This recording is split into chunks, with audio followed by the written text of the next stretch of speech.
Shalom, selamat malam saudara yang dikasihi Tuhan Yesus Kristus. Selamat berjumpa dalam renungan pada malam hari ini. Salam sejahtera buat saudara semua dimanapun saudara berada. Damai dan sukacita oleh Roh Kudus melimpah senantiasa dalam hati dan kehidupan saudara semua. Sebelum kita mendengarkan renungan firman Tuhan, mari kita berdoa. Bapa Surgawi, Bapa dalam nama Tuhan Yesus Kristus, Tuhan dan Allah kami yang hidup dan berkuasa, yang layak dipuji disembah. Kami bersyukur untuk penyertaan Tuhan yang sempurna di hari ini. Tuhan sudah memampukan kami dalam melakukan segala tugas aktivitas kami. Saat ini kami mau mendengarkan kembali sabda firman-Mu. Urapi kami, jamah hati kami supaya jadi seperti tanah yang subur, yang siap ditaburi dengan benih firman-Mu. Dalam nama Tuhan Yesus kami berdoa. Haleluya. Amin. Saudara yang dikasihi Tuhan, ayat renungan kita pada saat ini terdapat dalam Rut 4 ayat yang ke-6. Tertulis demikian.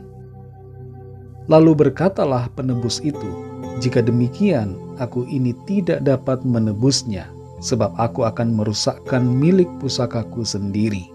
Aku mengharap engkau menebus apa yang seharusnya aku tebus, sebab aku tidak dapat menebusnya. Tidak selalu solusi harus ada pada kita. Kita bisa menolong, membantu, tapi itu harus sesuai dengan kapasitas kita dan mengikuti hikmat Tuhan. Jangan sampai pertolongan yang kita berikan justru membuat kita masuk dalam masalah baru dan menghancurkan keadaan hidup kita.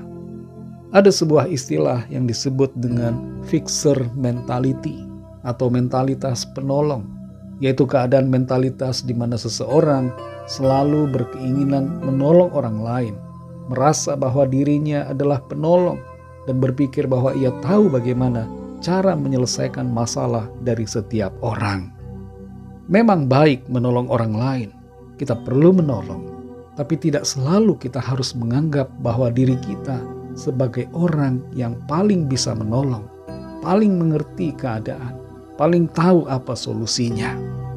Kalau semua masalah orang lain kita ambil alih dengan menganggap kita bisa memperbaiki semuanya, itu berarti tanpa sadar kita sedang menjadikan diri kita ibarat seperti Tuhan yang bisa segala-galanya. Sikap yang selalu menjadikan diri kita sendiri sebagai penolong segalanya membuat kita tanpa sadar menempatkan Tuhan menjadi nomor 2 dan tidak membiarkan Tuhan bekerja menurut caranya. Kita perlu menyadari bahwa Tuhan itu sanggup dan maha kuasa dan sanggup melakukan pertolongan menurut dengan ketetapannya yang ajaib. Rut pasal 4 ayat yang ke-6 ini menuliskan tentang seorang penebus yang lebih berhak untuk menebus Rut dan milik pusaka dari Naomi. Penebus tersebut menyadari bahwa jika ia menebus Rut, maka ia akan merusakkan milik pusakanya sendiri. Sebab ia dapat menghancurkan kondisi keluarganya secara pribadi dan melenyapkan penerusan nama keluarganya. Ia kemudian memohon kepada Boas untuk menebus tanah milik Naomi dan juga Rut. Kita perlu memahami peristiwa ini dalam konteks yang tepat. Apa yang dilakukan oleh orang yang berhak menebus tapi tidak mau menebus itu bukanlah suatu kesalahan dan pelanggaran. Kita tidak boleh menyalahkan sikapnya yang tidak mau menebus.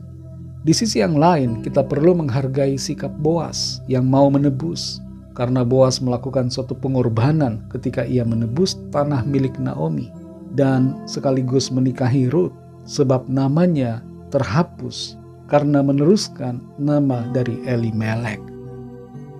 Apa yang menjadi rema dari kisah dalam pasal ini buat kita adalah yang pertama, sadari bahwa tidak selalu kita harus menjadi solusi dan penanggung atas masalah yang dihadapi orang lain.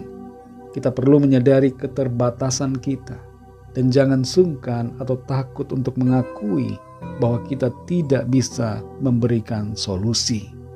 Biasanya orang yang mempunyai mentalitas penolong mudah menjadi korban penipuan dan mudah menjadi merasa tidak bahagia karena keputusannya. Sebab ada banyak konsekuensi dari tindakannya yang harus ia tanggung. Jangan kita dengan mudah menjadi penanggung sesama. Karena Amsal 17 ayat 18 mengatakan bahwa itu tidak berakal budi. Yang kedua, kalau kita diperhadapkan pada situasi di mana kita harus menolong orang lain, lakukanlah yang sesuai dengan kapasitas kita, menurut kehendak dan hikmat Tuhan.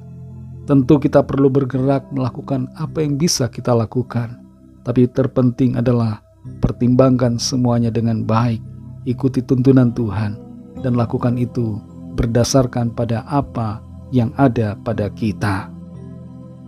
Yang ketiga, penebusan berbicara tentang pengorbanan. Boas telah mengambil bagian yang terpenting dalam kehidupan Naomi dan Ruth. Ia menjadi penebus bagi mereka, dan itu membuat dia mengorbankan dirinya demi keberlangsungan dari keturunan Elimelek. Penebusan yang dilakukan oleh Boas merupakan sebuah gambaran tentang penebusan yang dikerjakan oleh Kristus bagi kita. Kita yang tidak punya harapan, yang berjalan dalam keputusasaan, diberikan harapan karena karya penebusan Kristus. Saudara yang dikasihi Tuhan, mari kita ambil hikmah dari kisah ini. Biarlah Roh Kudus akan menolong kita untuk mengerti dan membuat kita mampu bertindak sesuai dengan kehendak Tuhan. Mari kita berdoa. Bapa Surgawi, Bapa dalam nama Tuhan Yesus Kristus, kami bersyukur untuk firman-Mu yang sudah kami dengar. Kami mengerti bahwa tidak selalu kami harus menempatkan diri menjadi seorang yang menyelesaikan segala masalah dan persoalan orang lain. Tolong kami untuk mengerti keterbatasan kami, memahami akan panggilan, karunia dan kapasitas yang Tuhan berikan kepada kami, sehingga kami dapat melangkah sesuai dengan panggilan Tuhan untuk melakukan perkara-perkara yang tidak akan membuat kami masuk dalam masalah. Berikan kami hikmat-Mu Tuhan untuk mengerti apa yang perlu kami lakukan ketika ada situasi-situasi yang membutuhkan pertolongan. Kami percaya Tuhan, Engkau adalah pribadi yang jauh lebih berkuasa, Engkau yang jauh lebih mengerti akan semuanya, dan Engkau sanggup menolong dengan cara-Mu yang ajaib. Terima kasih Tuhan untuk firman-Mu. Tuntun kami terus Roh Kudus untuk semakin mengerti dan semakin mengenal akan Engkau ya Tuhan. Berkatilah kami di sepanjang malam hari ini. Lingkupilah kami dengan kasih dan kuasa-Mu. Sertai kami dalam istirahat kami. Kami bawa kepadamu setiap pergumulan kami masing-masing. Biarlah tangan Tuhan menolong dan menyatakan kuasa mujizat-Mu bagi kami. Ampuni kami akan kesalahan kami, seperti kami juga mengampuni orang yang bersalah kepada kami. Berkatilah bangsa negara kami Indonesia, juga semua bangsa di dunia ini. Berikanlah kedamaian, keamanan dan kesejahteraan, serta lawatlah dengan kasih dan rahmat-Mu, agar setiap orang dari segala bangsa percaya kepadamu. Terima kasih Tuhan. Dalam nama-Mu yang kudus, nama Tuhan Yesus Kristus, kami sudah berdoa dan mengucap syukur. Haleluya. Terimalah berkat Tuhan. Tuhan memberkati engkau dan melindungi engkau. Tuhan menyinari engkau dengan wajah-Nya dan memberikan kasih karunia. Tuhan menghadapkan wajah-Nya kepadamu dan memberikan damai sejahtera. Berkat anugerah dari Bapa Surgawi, cinta kasih karunia dari Tuhan Yesus Kristus, dalam persekutuan dan penghiburan Roh Kudus, menyertai kita semua sekarang ini dan sampai selama-lamanya. Dalam berkat nama Tuhan Yesus Kristus. Haleluya. Amin. Puji Tuhan, saudara yang dikasihi Tuhan, saya percaya firman Tuhan menjadi berkat dan kekuatan buat saudara semua, dan Roh Kudus akan menolong saudara untuk lebih lagi memahami kebenaran firman Tuhan. Tuhan Yesus memberkati saudara semua. Sampai jumpa dalam renungan yang berikutnya. Haleluya.